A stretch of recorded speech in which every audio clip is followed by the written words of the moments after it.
Salah. Kan saya udah pindah kelas.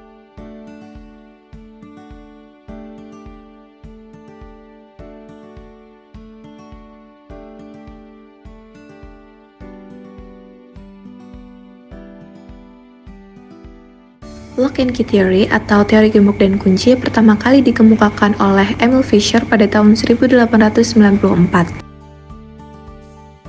Pada teori ini, sisi aktif enzim bersifat spesifik, sehingga substrat yang memiliki bentuk yang cocok dengan sisi aktif enzim akan menempel dengan enzim. Contohnya adalah enzim katalase. Enzim ini banyak terdapat pada organel peroksisom dan berfungsi untuk memecah hidrogen peroksida atau H2O2 yang bersifat toksik menjadi H2O dan O2. Perumpamaan dari teori ini yaitu substrat berperan sebagai gembok sedangkan enzim berperan sebagai kuncinya. Apabila gembok dan kunci memiliki kecocokan, maka gembok akan terbuka, begitupun sebaliknya. Proses pertama, substrat mendekati sisi aktif enzim. Substrat akan menempel pada enzim dan membentuk enzim kompleks atau menyatu. Di dalam enzim kompleks, substrat dapat bereaksi dengan energi aktivasi yang rendah dan membentuk produk.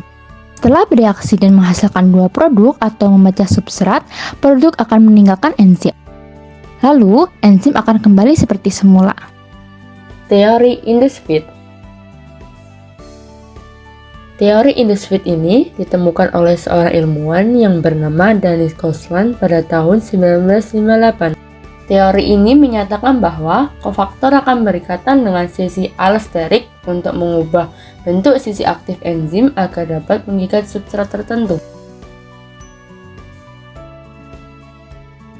Pada awalnya, bentuk sisi aktif enzim dengan sisi substrat berbeda, namun masih ada kemungkinan untuk menyatu sehingga enzim harus menyesuaikan bentuknya untuk berikatan dengan substrat. Ketika kofaktor telah menempel pada sisi allosterik, maka enzim akan bersifat fleksibel sehingga sisi aktif enzim akan menyesuaikan bentuk dengan sisi substrat agar bisa berikatan. Substrat inilah yang kemudian diubah menjadi produk dan dilepas dari enzim. Setelah substrat terlepas, maka enzim akan kembali ke bentuk semula.